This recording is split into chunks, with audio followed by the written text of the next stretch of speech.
Brutal violence action cinema. Family के खिलाफ अगर कोई जाएगा, जिसने भी पापा पर गोली चलाई, तो मिटा दूंगा।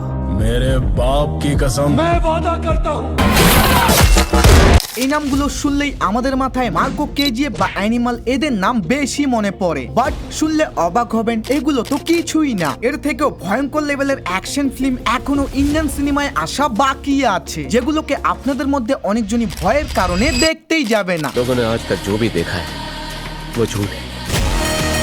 আমাদের লিস্টে 10 নম্বরে আছে হিট 3। ভাই ভাই ভাই 1 মিনিট 45 সেকেন্ডের এই টিজারে কি ছিল না। গল্প এমন একজন সাইকো কিলারের যে মানুষদের ভয়ঙ্কর ভাবে বারবার মারতেছে, বাট নানির অভিনয় প্রত্যেক সেকেন্ডেই গুজবাম এনে দিচ্ছিল। আই মিন এখানে তার রাগ ও অ্যাটিটিউডের আমি প্রেমে পড়ে গেছি। নানি এখানে পুলিশের রোলে থাকলেও কাজ কিন্তু তার একদমই পুলিশের মতো না, এবং শেষে তিনি যেভাবে একটা লোককে কুড়াল দিয়ে মারলো, ভাই আমার তো স্ক্রিন থেকে চোখই সরতেছিল না। ভাবুন টিজার যখন তারা এত বেশি ব্রুটালিটি দেখিয়েছে, তাহলে ম্যান গল্পে কি কি থাকতে চলেছে। হিট 3 রিলিজ ডেট মে মাসের 1 তারিখে। ये खून खराबी का पेशा और ये गुंडागर्दी सब कुछ इसी पर छोड़ देता हूँ। Number 9 Retro. সূর্যার প্রিভিয়াস গাঙ্গুবা ফ্লপ হলেও রেট্রো দিয়ে তিনি গ্র্যান্ড লেভেলের কামব্যাক করবে, কারণ এই সিনেমার টিজার দেখে অলমোস্ট সবাই ভালোই বলতেছে। তার উপর টিজারটা দেখেও অন্যরকমেরই একটা গ্যাংস্টার মুভির ফিল আসতেছে, এবং সূর্যার এখানে পাস্ট প্রেজেন্টেরও কিছু কাহিনী থাকবে,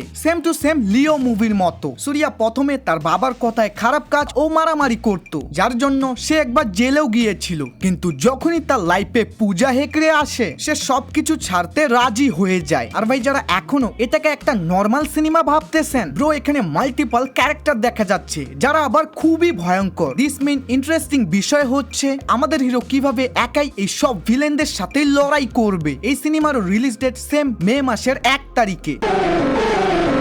संतके पोना নাম্বার 8 সালার 2। ভাই এটাকে নিয়ে আর কি বলবো, অনেক ডিরেক্টররাই মুভিতে বেশি কাটাকাটি দেখাতে ভয় পায়। ওখানে প্রশান্ত নীল ট্রেলারেই ব্রুটালিটির মা বোন এক করে দিয়েছে, এন্ড রিসেন্টলি এই সিনেমা এমন ভাবে সবার মনে জায়গা করে নিয়েছে, ভাই সবাই এটাকে মাস্টারপিস বলতেছে। তাই তো পরবর্তী পার্ট নিয়ে ডিরেক্টর প্রশান্ত নীল বলে সালার জাস্ট এ ট্রেলার, ম্যান গল্প তো দেখানো হবে সেকেন্ড পার্টে। রিলিজ ডেট এখনো কনফার্ম হয়নি, কারণ ডিরেক্টর ও প্রভাস তাদের আপকামিং প্রজেক্ট গুলো নিয়ে বিজি আছে। I am the CEO of Delva Steel, Texas. Same same. Wonderful. Which one? India. May I come in? Number 7 আছে টক্সিক। 2022 সালে মুক্তি পাওয়া কেজিএফ এর পর রকি ভাই টক্সিক দিয়ে আবারও ব্যাক আসতে চলেছে, যার জন্য সবাই অনেক অপেক্ষায় আছে যে এবার তিনি কি নতুন নিয়ে আসতে চলেছে। রিপোর্টের অনুযায়ী বলা হচ্ছে টক্সিক গ্যাংস্টারের উপরে বেস্ট হবে, যা কানাডা ল্যাঙ্গুয়েজের সাথে সাথে ইংলিশ ভাষায়ও শুট করা হবে, অর্থাৎ মুভিটাকে খুবই বিগ স্কেলে তৈরি করা হচ্ছে। রিলিজ ডেট इधर किसी के फट्टे में टांग अड़ाने को नहीं आया, राज करने के लिए आया मैं। নাম্বার 6 আছে পুষ্পা 3 দ্য র্যাম্পেজ। অলমোস্ট সবাই Pushpa part 1 and part 2 already দেখেছি, যে সিনেমাগুলোতে সেরকম কাটাকাটি বা ভায়োলেন্স ছিল না। এবার নামেই যখন র্যাম্পেজ আছে, যার অর্থ তাণ্ডব, নো ডাউট পুষ্পা ভাইয়ের নতুন কোনো রূপ দেখতে চলেছি, কারণ পার্ট 2 এর শেষে তার ফ্যামিলি সবাই মারা যায়, তবে আনফরচুনেটলি পুষ্পা ভাও বেঁচে যায়, আর যে এটা করেছিল তাকে তো পুষ্পা ভাও রাপ্পা রাপ্পা করে মারবে। রিলিজ ডেট 2028 সাল বলা হচ্ছে, বাট নট কনফার্ম। 5 নম্বরে আছে অটু। ভাই বলিউড থেকে গ্রিক গড ঋত্বিক রোশন, তো সাউথ থেকে বাঘের মতো গর্জন করা জুনিয়র এনটিআর। ভাবুন একসাথে মাঠে নামলে সিনেমায় কি কি থাকতে চলেছে। তার উপরে আবার ওয়াইআরএফ, যেহেতু এই দুইটা স্ট্রং ক্যারেক্টারকে একে অপরে আমনে সামনে আনতেছে, ভাই ওপেনিং 200 কোটি কনফার্ম, কারণ এখানে ভয়ঙ্কর লেভেলের অ্যাকশন ফাইট সিকোয়েন্স থাকবে, যা এই ফিল্মটার জন্য মোস্ট ইম্পর্টেন্ট, কারণ এটার জন্যই তো দর্শক হলে যাবে। Release date 14 August.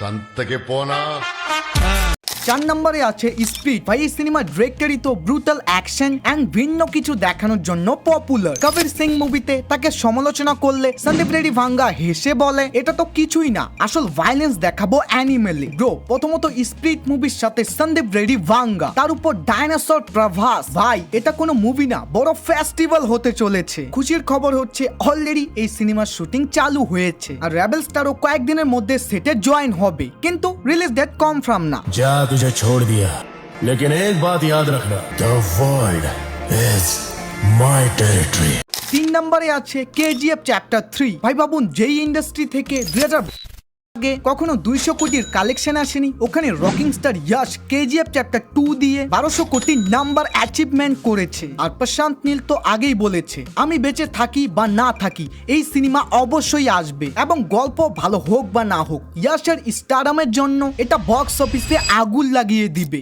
2 নম্বরে আছে অ্যানিমাল পার্ক। সন্দীপ রেড্ডি ভাঙ্গা অ্যান্ড রণবীর কাপুর মিলে একসাথে বানিয়েছিল অ্যানিমাল, যেটা আসার পর প্রচুর হেটের শিকার হয়েছিল। আর এই সব কথার জবাব অ্যানিমাল সিনেমা তার বক্স অফিস নাম্বার দেখিয়েই দিয়ে দেয়। এবং এই মুভির শেষে আজিজের ক্যারেক্টারটাকে যেভাবে প্রেজেন্ট করা হয়েছে, এন্ড ইন্টারেস্টিং পয়েন্ট হচ্ছে অ্যানিমাল পার্কে আমরা রণবীর ভার্সেস রণবীরের ভয়ঙ্কর ফাইট কম্বো দেখতে পারবো।